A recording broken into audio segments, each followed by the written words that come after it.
आशा करता हूँ आप सब बहुत अच्छे होंगे। मेरा नाम है सिद्धांत अग्निहोत्री। स्टडी क्लोज पे आपका बहुत बहुत स्वागत है। तो ये लेक्चर हम करने वाले हैं, इसमें चोला एम्पायर की हम बात करेंगे। बहुत ही इंपॉर्टेंट है चोल एम्पायर। ये चैप्टर 3 है मिडीवल हिस्ट्री का। चैप्टर 1 2 ऑलरेडी हो चुके हैं, एंशिएंट हिस्ट्री खत्म हो चुकी है। इस बार काफी ज्यादा सवाल फंसे यूपीएससी में। मुझे बहुत अच्छा लगा कि जो पढ़ा, क्या देखिए, पढ़ाया हुआ तो आएगा ही आएगा। स्टैटिक तो पढ़ाया हुआ आएगा, स्टैटिक में क्या चेंज कर दोगे। तो जो हमने पढ़ाया वो फंसा। और एंशिएंट हिस्ट्री से कुछ सवाल थे जो कि बड़े इंपॉर्टेंट थे। मैंने बताया था कि वो पॉइंट्स याद रखिएगा, इसीलिए एंशिएंट हिस्ट्री अब आजकल थोड़ी इंपॉर्टेंट हो गई है। तो फिलहाल हम चोल एम्पायर की बात करेंगे। ये यूट्यूब पे भी अपलोड होगा, 9 to 12th सेंचुरी। और हमने सेल्स शुरू कर दिए, तो अगर आप फिर interested then you can buy our paid courses. तो भाई देखो, चोल एम्पायर बहुत ही इंपॉर्टेंट एम्पायर है। ये वो एम्पायर है जिसने भारत में 1000 सालों तक राज किया। 1000 सालों तक। तो इतना बड़ा साम्राज्य जो भारत के बाहर भी चला गया, जिनकी नेवी, बहुत वास्ट एम्पायर है चोलाओं का। चोलास की बात करें तो इससे पहले ने संगम एज की बात की थी, लगभग 500 साल। सेकेंड सेंचुरी बीसी से थर्ड सेंचुरी कॉमन एरा तक, एडी तक। हम चोलास को 4 फेजेस में डिवाइड करते हैं। इसमें जो पहला फेज है वो है अर्ली चोलास। याद रखिएगा, आप थोड़ा सा हम पॉइंट पे भी फोकस करेंगे।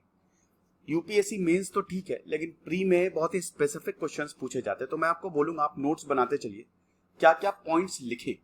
तो ये तो आप जरूर लिख लें कि 4 में डिवाइडेड थे। जो फेज था वो 4 में। फेज 1 है इसमें अर्ली चोला, जो कि संगम पीरियड में चेर, चोल, पांड्या, ये 3 डायनेस्टी थी। लिटरेरी वर्क्स के लिए बहुत ही इंपॉर्टेंट।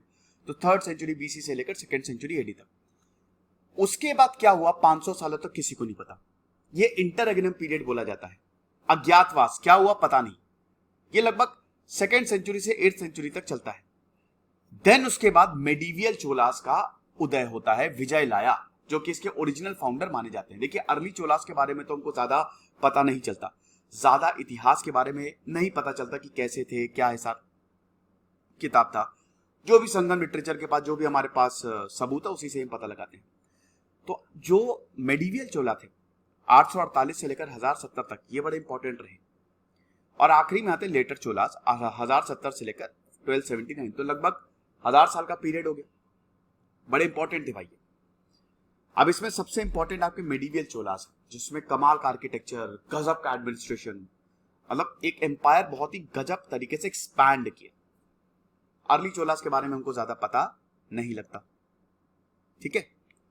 तो बहुत ही पावरफुल एम्पायर था। साउथ ईस्ट एशिया तक चले गए थे ये, वहां तक जीत के आ गए थे। श्रीलंका, श्री विजय एम्पायर।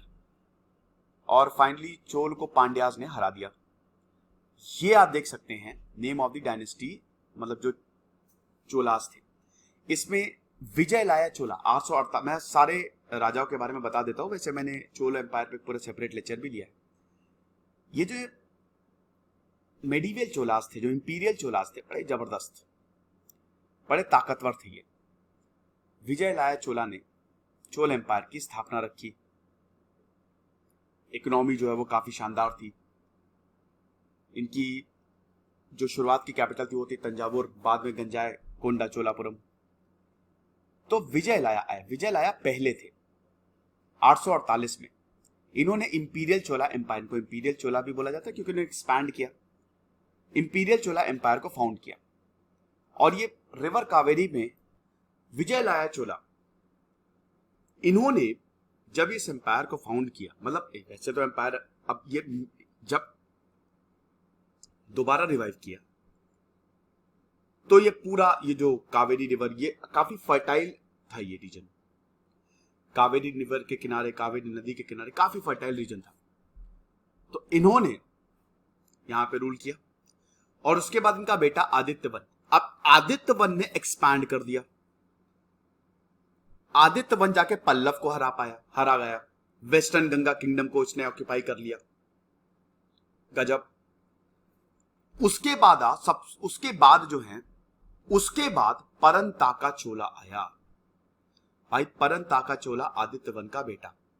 और परंताका चोला जो है, देखिए इसमें दिक्कत, मतलब अच्छी बात यह थी, चोलाओस के लिए तो अच्छी बात थी, बाकी के एम्पायर्स के लिए बुरी बात थी। एक से एक सवासेर है, बाप तो बाप, बेटा बस सवासेर। तो जैसे विजयलाल चोला ने कंसोलिडेट करके इस एम्पायर को बनाया, फिर आदित्य चोला, इस समय राष्ट्रकूटा का भी एम्पायर का पतन हो रहा था, वो उनकी पावर जो है वो घटती जा रही थी, चोला उनको भी जाके हरा के आ गए। लेकिन आदित्य चोला इनका बेटा, इन्होंने एक्सपैंड किया। परंताका चोला और खतरनाक, इन्होंने और ज्यादा एक्सपैंड कर दिया। इन्होंने जाके पांड्या किंगडम को ये इन्वेड करा 910 में, और पांड्या की कैपिटल मदुरई को उन्होंने कैप्चर कर लिया। तब इन्होंने टाइटल लिया था मदुरई कोंडा, यानी कि कैप्चरर ऑफ मदुरई। पांड्या किंग भागे श्रीलंका और पूरा पांड्या किंगडम इनके पास, चोलास के पास। तो परंताका चोला एक और बहुत ही महान रूलर, उस समय आंध्र प्रदेश और पूरा तमिल किंगडम इनके पास। गजब के मिलिट्रिस्ट थे, गजब की इसकी मिलिट्री थी, गजब का दिमाग। इंटरनल एडमिनिस्ट्रेशन जो है अपने हाथ में ही लेते थे, किसी के पे ज्यादा भरोसा नहीं करते थे। Rules of conduct, law and order कैसे रहेगा, यह परंताका चोला ने बताया। तो ये तीन जो है, विजयलाल चोला, आदित्य चोला, परंताका चोला, इन्होंने एक बहुत ही स्ट्रॉन्ग एम्पायर की नींव रख दी। बहुत सारे रिफॉर्म परंताका चोला लेके आए, administration reforms, local self government Parantaka Chola ने बना दी भाई। अभी हम एडमिनिस्ट्रेशन में बात करेंगे। फिर आया राजराज चोला, अगला जो बहुत ही गजब का जो राजा था वो था राजराज। 985 में, 985 से 1014 तक, ये बाकी एक गंधारादित्य चोला, अरिंजय चोला, इन सबको आप भूल जाइए, आप सीधा राजराज चोला पे आइए। राजराज चोला, राजेंद्र चोला।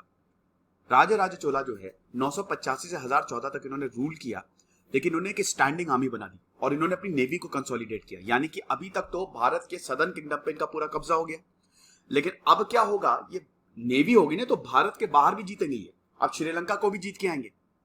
पांड्या, चेरा, सिन्हालास मिलके इन्होंने बोला कि भाई चोलाओं को हराना पड़ेगा। 994 एडी के अलोंग राजा पे अटैक कर दिया, लेकिन पूरा निस्तना नाबूद कर दिया राजा ने। उस समय जो चेरा किंग थे, भास्कर रवि वर्मन, भागे वो, ऐसा पांड्यास को हराया। और आप समझिए कि इतनी बुरी तरीके से हराया तो इन्होंने टाइटल लिया था मामूदी चोला का। ये आप याद रखिएगा, राजा वन ने टाइटल लिया था मामूदी चोला। तो परंताका वन ने कौन सा टाइटल लिया था? मदुरई को हरा के मदुरई कोंडा।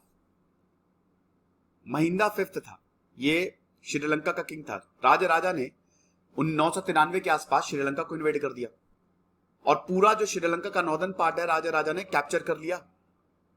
इतना ज्यादा ताकतवर,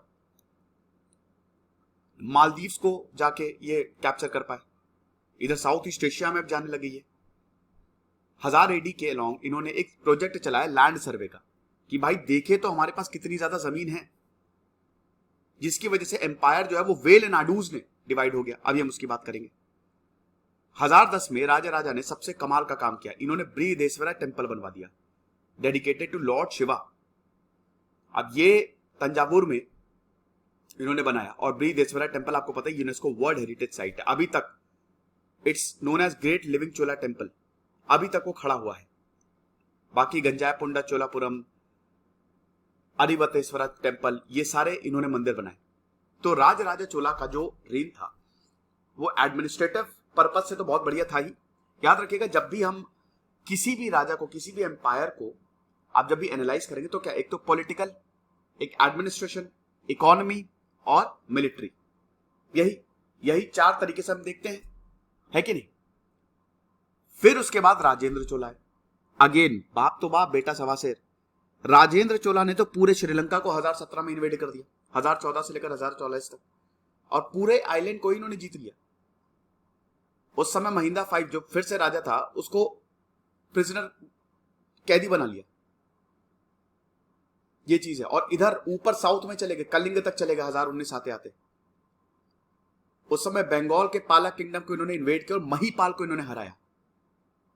फिर इधर बंगाल के ऊपर, इधर उड़ीसा से ऊपर बंगाल की तरफ चले गए, वहां पे चंद्र डायनेस्टी के गोविचंद्र को हराया। बस्तर रीजन को इन्होंने इन्वेड किया और अपनी नई कैपिटल बनाई गंजाईकोंडा चोलापुरम। तो पहले तो तंजौर थी, अब इन्होंने अपनी नई कैपिटल बनाई और इन्होंने ही गंजाईकोंडा का टाइटल लिया। तो ये आप अपने नोट्स में जरूर लिख लें इन राजाओं के बारे में। 1025 के आसपास राजेंद्र चोला ने इंडियन ओशन और श्री विजया एम्पायर चले गए, आज का इंडोनेशिया, मलेशिया, इंडोनेशिया की इन्होंने जाके अटैक कर दिया। शैलेंद्र डायनेस्टी को इन्होंने कैप्चर कर लिया, ऐसा। और यहां से फिर साउथ ईस्ट एशिया में भी बुद्धिज्म और हिंदुइज्म चला गया। गजब। तो राजेंद्र चोला, राजराजा चोला, ये तो बड़े बाद में जो आए, ये तो बड़े। उसके बाद फिर लेटर चोलास में आप देख सकते हैं, ठीक है, कोलुटुंगा चोला, विक्रम चोला, कोलुटुंगा चोला 2, राजराजा चोला 2, ये सब भी है। लेकिन मेन मेडिवल चोला नहीं कांड किया। तो ये आपको पता ही है कि चोल एम्पायर जो है, विजयलाल ने, ये मैंने बता दिया, ये पल्लव्स के फ्यूडेटरी थे और इन्होंने तंजौर को कैप्चर किया और उसके बाद इन्होंने पल्लव्स को भी हराया और पांड्यास को भी हराया और फाइनली इनका जो है उदय होता है। ये आप मैप में देख लीजिए, ये पूरा, ये देखिए श्रीलंका इन्होंने कैप्चर किया और इधर देखिए ये पूरा श्री विजय एम्पायर है ना, ये मलेशिया, इंडोनेशिया, यहां तक पहुंच गए हैं।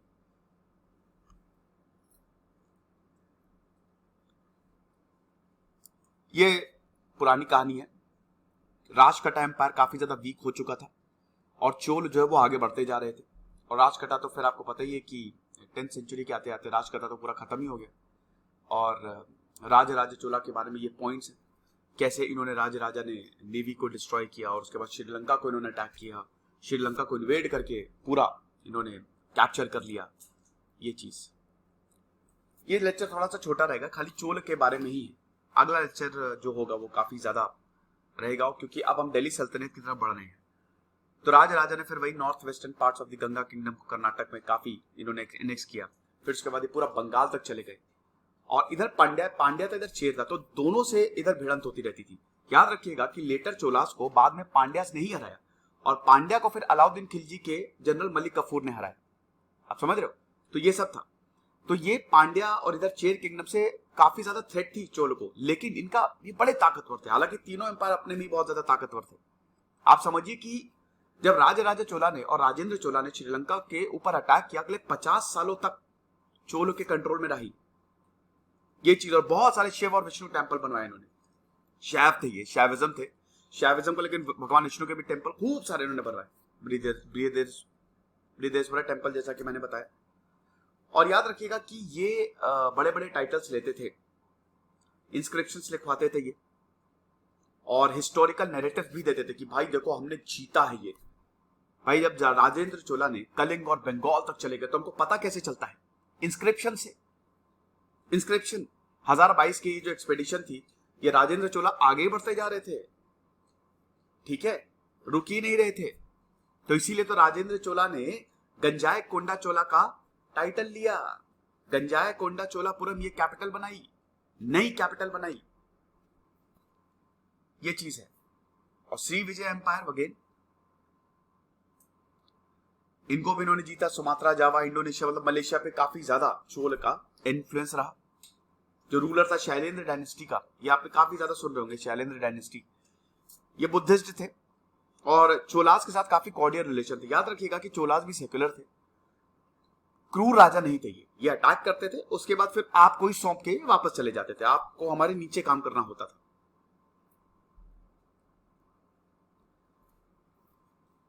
उसके बाद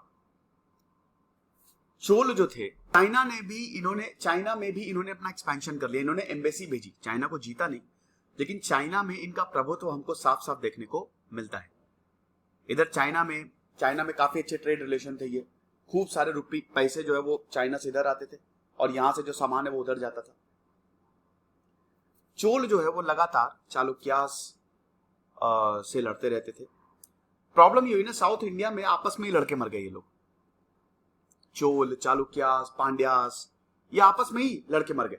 मेडिवियल चोला तो ठीक है, लेकिन जब 1070 के बाद लेटर चोलास आए तो उनकी फ्यूड जो है वो और ज्यादा बढ़ गई, क्योंकि तुंगभद्र वाला जो रीजन था ना, ये काफी ज्यादा फर्टाइल था, ठीक है, और काफी टसल रहती थी कि मेरा इस पे आधिपत्य है, मेरा इस पे आधिपत्य है।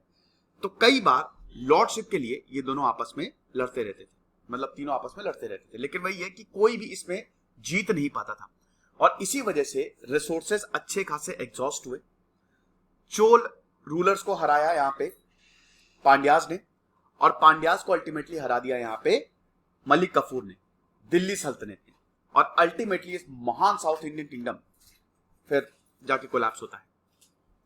एक और चीज है कि जब चोलास अटैक करते थे तो याद रखिएगा कि जब भी जैसे चालुक्यन सिटीज कल्याणी को, चालुक्यास और कल्याणी बताया था ना मैंने कि चालुक्यास ऑफ वेलिंगी, चालुक्यास ऑफ मतलब ईस्टर्न चालुक्यास, वेस्टर्न चालुक्यास। तो जब इनको इन्होंने कैप्चर किया तो पूरा बर्बाद कर दिया था, काफी लोगों को मारते थे, काफी बच्चों को मारते थे। लेकिन एक बार जब ये इनके पास आ जाता था शहर, तब एक अच्छा एडमिनिस्ट्रेशन डेवलप होता था। अब ये बोला जाता है कि चोल एम्पायर के इतिहास में काफी बड़ा धब्बा है, इट्स अ ब्लॉट। सबसे बड़ी बात ये थी, ये आप रखिएगा, अभी एडमिनिस्ट्रेशन पे आएंगे। तो चोल एडमिनिस्ट्रेशन की सबसे बड़ी बात ये थी कि लोकल सेल्फ गवर्नमेंट। मैं आपको पॉइंट्स बताता चलूंगा कि आपको कौन कौन से पॉइंट्स लिखने हैं, ठीक है। एक आई होप आप एक कॉपी और मतलब एक कॉपी बना लीजिए जो पेड कोर्स में कि एंशिएंट हिस्ट्री के अलग, उसमें एक एक चैप्टर के इंपॉर्टेंट पॉइंट्स निकालिए। अब मैं पॉइंट्स आपको लिखवाता रहूंगा। तो चोल एम्पायर वही है कि ये 12th सेंचुरी तक काफी ज्यादा फ्लरिश हुआ, लेकिन 13th सेंचुरी आते आते पांड्याज ने चोल को हरा दिया, लेटर चोलाज हार गए।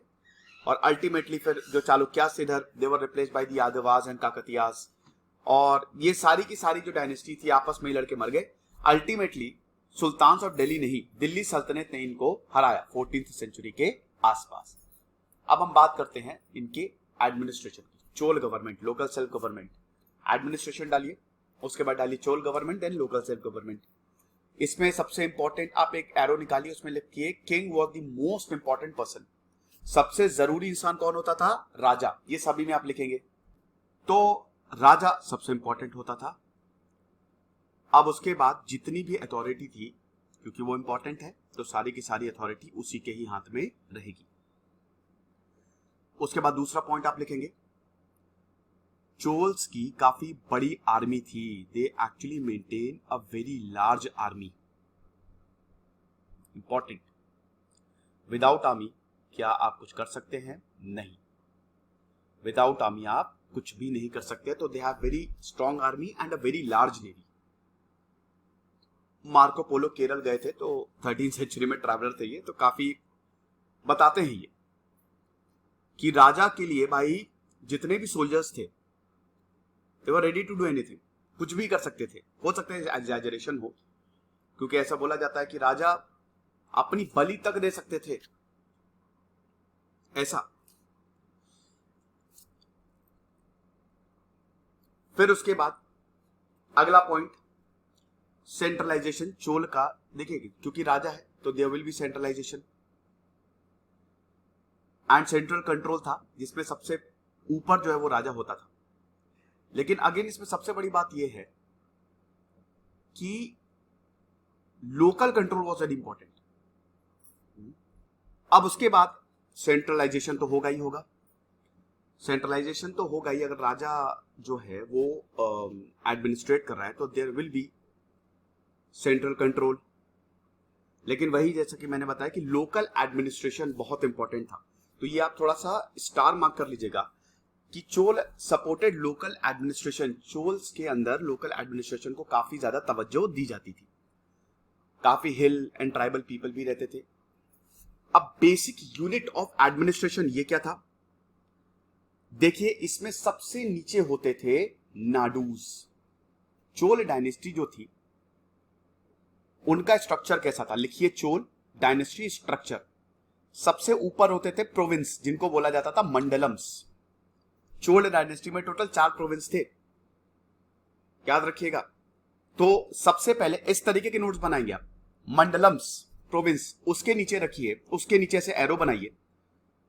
और मंडलम्स जो थे, जैसे आज जैसे कोई बड़ा एम्पायर है, जैसे राज्य में डिवाइड होता है ना, राज्य के बाद शहर आते हैं, तो वो जो राज्य था, जो प्रोविंसेस, वो मंडलम्स थे। और उसके नीचे आते थे वेलनाडूज। और ये वेलनाडूज, फिर एक एरो निकालिए, ये डिवाइड होते थे कुर्रम्स में, ठीक है। तो ये है, ये एडमिनिस्ट्रेशन रहता था। इसके नीचे आते थे नाडू। तो बेसिक यूनिट ऑफ एडमिनिस्ट्रेशन क्या था? नाडू, जिसमें बहुत सारे गांव होते थे। अब भाई जैसे जैसे ये नाडूज बढ़ेंगे, वैसे वैसे फ्रेश लैंड्स भी इसके अंदर आएंगे। जाहिर सी बात है ना, जैसे जैसे शहर या गांव बढ़ते जाते हैं, शहर या गांव बढ़ने का मतलब क्या है? जमीन उनके पास ज्यादा आ गई। अब क्योंकि ये बहुत ज्यादा फर्टाइल एरिया है, इरिगेशन वर्क बहुत ज्यादा चलता था, तो इकोनॉमी की बात करें तो लैंड रेवेन्यू, ट्रेड, टैक्स बहुत कॉमन था। ये they were the main source of income. Yes, Chola ruler जो थे वो कॉइन्स इशू करते थे, गोल्ड, सिल्वर, कॉपर। और 3 टियर इकोनॉमी थी इनकी। सबसे पहले तो लोकल लेवल पे एग्रीकल्चरल सेटलमेंट्स होते थे, ये चीज है। साथ ही साथ चोल टाउन में एक आप ऐसे एरो निकालिएगा, कुछ कमर्शियल टाउन्स भी हमको देखने को मिलते हैं जिसको नगरम्स बोला जाता है। जैसे वीविंग इंडस्ट्री हो गई या कोई पर्टिकुलर टाइप ऑफ इंडस्ट्री होगी, हैंडीक्राफ्ट इंडस्ट्री, वो एक ही शहर में रहते थे। सिल्क वीविंग इंडस्ट्री बहुत शानदार थी चोल एम्पायर की। कांचीपुरम की साड़ीज तो आज भी बहुत ज्यादा फेमस है। Agriculture was the principal occupation. Okay, अगर इकोनॉमी की बात करेंगे तो ये हिसाब किताब था।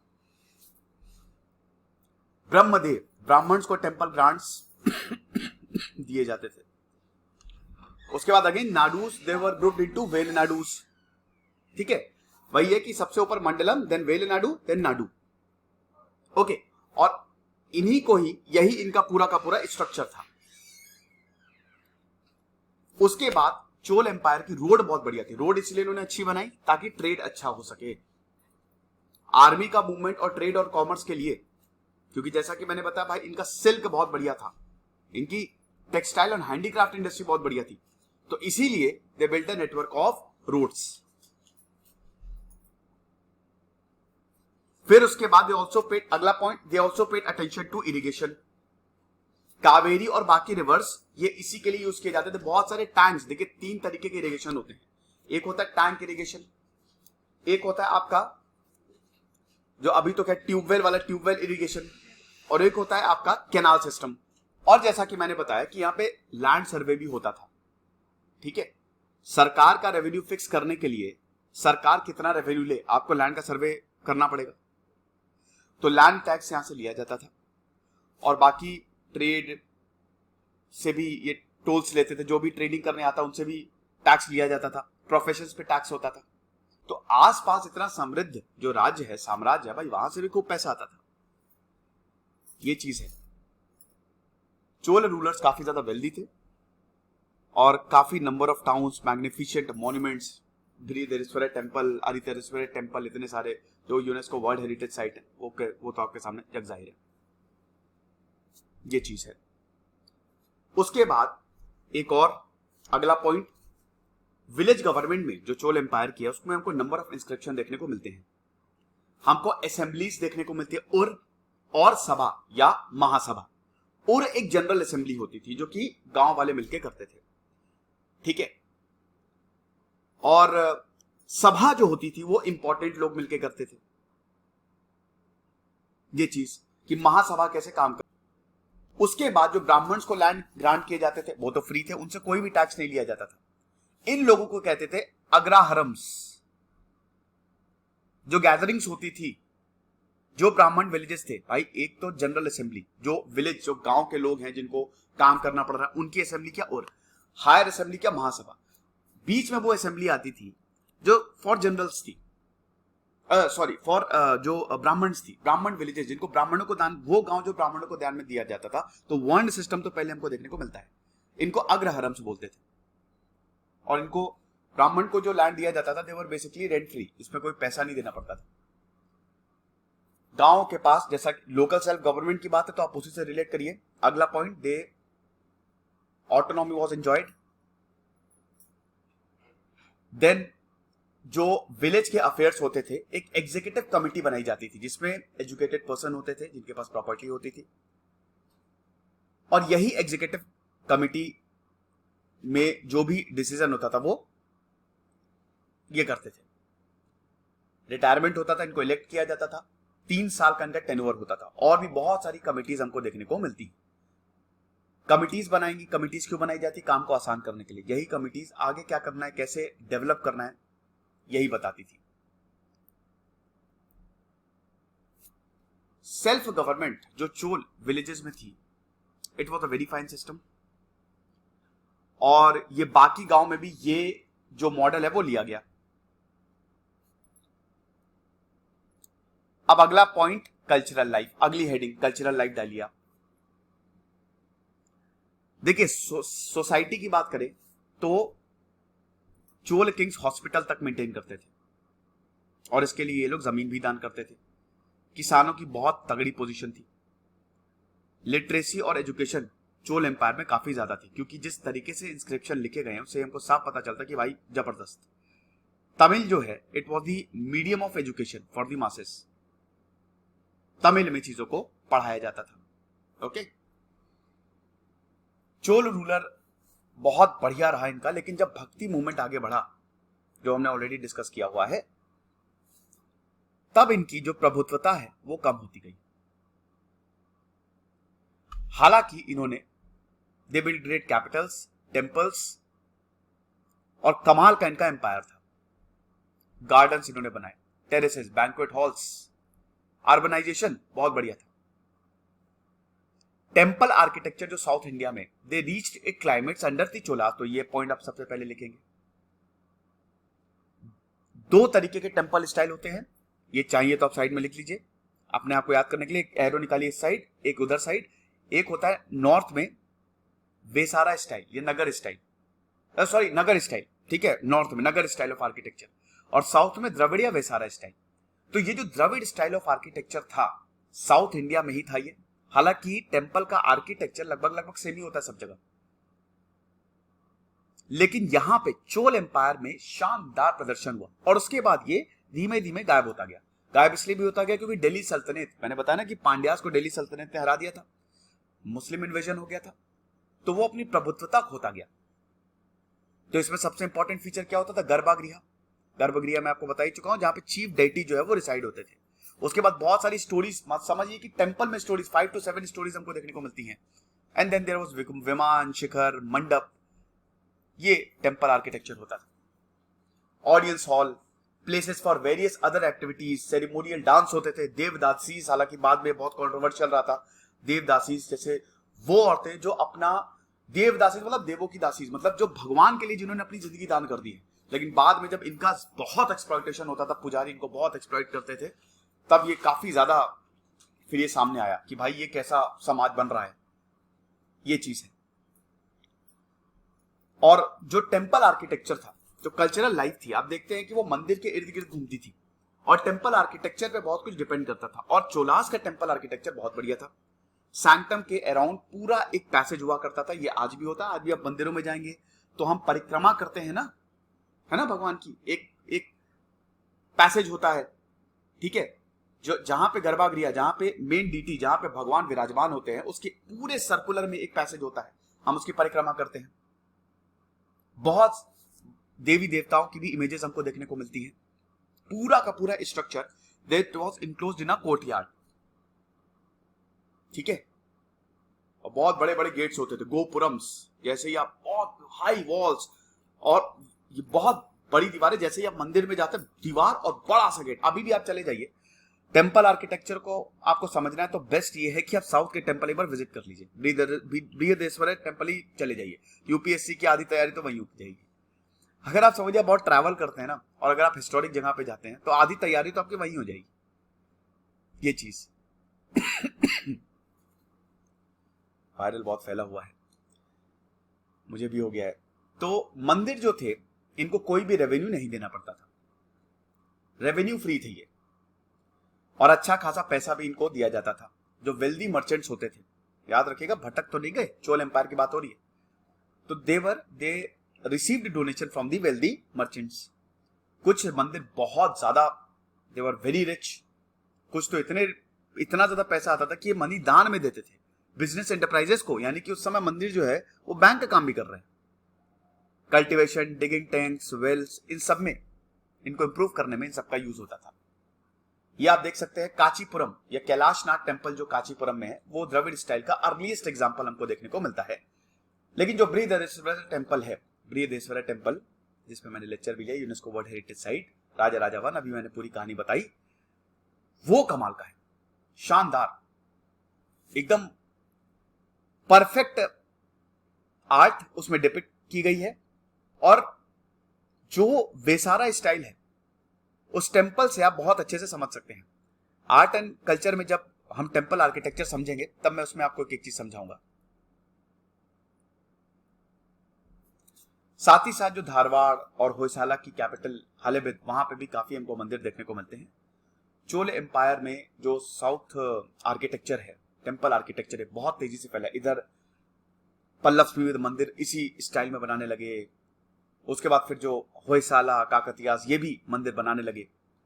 ये चीज है। होयसालेश्वरा टेम्पल हमको देखने को मिलता है, ये चालुक्यन स्टाइल में बनाया गया है। यक्ष एंड यक्षिणी, ये इनकी इमेजेस हमको देखने को मिलती हैं। तो जो आर्ट ऑफ स्कल्पचर थी, they actually attend a very high standard in south India. Shravana Belagola में जो गोमतेश्वरा स्टैचू है उसका परफेक्ट एग्जांपल है। Nataraja, dancing figure of the Shiva, उसका जो स्टैचू है वो एक परफेक्ट एग्जांपल है। मास्टरपीसेस इनको बोला जाता था। परंताकावन भले ही बहुत बड़े रूलर थे, एकदम military strategist, but he was very fond of art and architecture। ऐसे ही राजा वन, राजेंद्र वन के साथ हुआ। ये चीज है। फिर आर्ट एंड कल्चर में भी हमको कमाल का काम देखने को मिलता है। शेवाइट संत सेंट्स की राइटिंग, इनको कलेक्ट किया गया। तिरुमराई नाम दिया गया। कंबन ने जो रामायण लिखी, कमाल की। गोल्डन एज तमिल लिटरेचर में भी चोल को बोला जाता है। कंबन रामायण जो है वो एक क्लासिक वर्क है तमिल लिटरेचर में। और आपको बता दूं कि चोल डायनेस्टी का हमको जो वर्णन है वो हमको रामायण में भी देखने को मिलता है। जब सुग्रीव ने अपनी सेना को भेजा, जब भगवान राम सुग्रीव से मदद मांगने गए, तो जब सुग्रीव ने अपनी सेना को भेजा तो वहां पे हमको चोल एम्पायर का वर्णन मिलता है। तो रामायण महाभारत की थीम्स भी लिए जाते थे, यानी कि they actually brought classic nearer to the people. ये चीज है। अब तमिल से छोटी कन्नड़ ये लिटरेरी लैंग्वेज बनी इसी दौरान। राष्ट्रकटा, चालुक्यास, होयसाला रूलर्स ने कन्नड़ को पेट्रोनाइज किया, तेलुगु को भी। अब देखिए साउथ इंडियन तमिल लिटरेचर से, संगमित से साउथ इंडियन लैंग्वेजेस तो हैं, लेकिन अब इनको शेप दिया जा रहा है। ये जो लैंग्वेजेस हैं ये अब लोगों तक पहुंचाई जा रही हैं। लिटरेचर लिखे जा रहे हैं। जब लैंग्वेज में इतने सारे लिटरेचर लिखे जाएंगे तो लैंग्वेज पॉपुलर होगी ही। क्लासिकल लैंग्वेज अब ये बनेगी। राजकटा किंग, अमोघ वर्षा, कवि राजमार्ग लिखी है ना, कन्नड़ में लिखी है। बहुत सारे जैन स्कॉलर जो है they contributed to the growth of Kannada. Pampa, Ponna, Ranna, 3 gems है ना कन्नड़ पोएट्री के। They were the under the influence of Jainism. Ramayana Mahabharata पे थीम्स इन्होंने लिखे। नानिया जो है, जो कि चालुक्यन राजा के मतलब अंडर काम करता था, वो उन्होंने तेलुगु वर्जन ऑफ महाभारत लिखी। यानी कि अब लैंग्वेज भी चोल एम्पायर में आप ये देखिए कि लैंग्वेज ने भी, टेम्पल का हमने देखा, टेम्पल आर्किटेक्चर, मिलिट्री का देखा, लेकिन आप ये देखिए कि लिटरेरी वर्क्स भी कितने ज्यादा लिखे जा रहे हैं। क्लासिकल लैंग्वेजेस का डेवलपमेंट शुरू हो गया है। तो ये चीज है। अब हम सवाल देखते हैं। चोल एम्पायर के बारे में आपको इतना ही पढ़ना है, इतना पूछा नहीं जाता बिल्कुल भी। इनफैक्ट कोई से सवाल नहीं आता है। लेकिन भैया आप यूपीएससी ऐसे सवाल पूछ रहा है कि आपको स्टेटमेंट लिखने चलेंगे, आप नोट्स कैसे बनाएंगे? नोट्स आप ऐसे ही बनाइए, एक चैप्टर का नाम लिखिए, उसके बाद जो चैप्टर में हेडिंग है, क्योंकि मैं सिलेबस के हिसाब से चल रहा हूं, उसके बाद पॉइंट्स निकालिए। क्या क्या इंपॉर्टेंट पॉइंट्स, सब आपको नहीं छापना, सिर्फ इंपॉर्टेंट पॉइंट्स लिखिए, ठीक है। तो सबसे इंपॉर्टेंट, अच्छा चलो पहले ये सवाल देखते हैं कि which Chola ruler captured Kanchi defeating Pallavas? The correct answer is Aditya one. ये तो अभी बताया था ना। What is the name of the Chera king who was defeated by Raja one? The correct answer is Bhaskara Ravivarman. ये सब तो जो मैंने पढ़ा है उसी से ही रिलेटेड सवाल है। The temple constructed by Raja Chola one is Thanjavur. B is the correct answer. Bronze statues from period are famous from Cholas. Okay, Gomateshwara temple, अभी मतलब Gomateshwara statue of Gomateshwara. What is the chief feature of Chola temple? Vimana was the chief feature of the Chola temple। याद रखिएगा, बहुत बड़े बड़े towers होते थे। Who built Gangaikonda Cholapuram? Rajendra Chola one. Who defeated Shashanka? Harshavardhan. आसान है, ये कहां से आ गया? ये तो चोल में नहीं था ये। Which inscription mentions about the village administration under the Cholas? The correct answer is Uttar Merur inscription. ये उत्तर मेरूर इंस्क्रिप्शन में विलेज एडमिनिस्ट्रेशन के बारे में बताया गया है। One of the 5 great epics of Tamil literature, Sivak Sintamani, was written by Tirukattevar। A is the correct answer। Okay? ये दोस्तों लेक्चर था, आई होप आपको पसंद आया होगा। और चोल एम्पायर के बारे में था ये। ऐसे हम मेडिवल हिस्ट्री में आगे बढ़ेंगे। खुश रहिए, पढ़ते रहिए। इधर से सिद्धांत अग्निहोत्री साइनिंग ऑफ।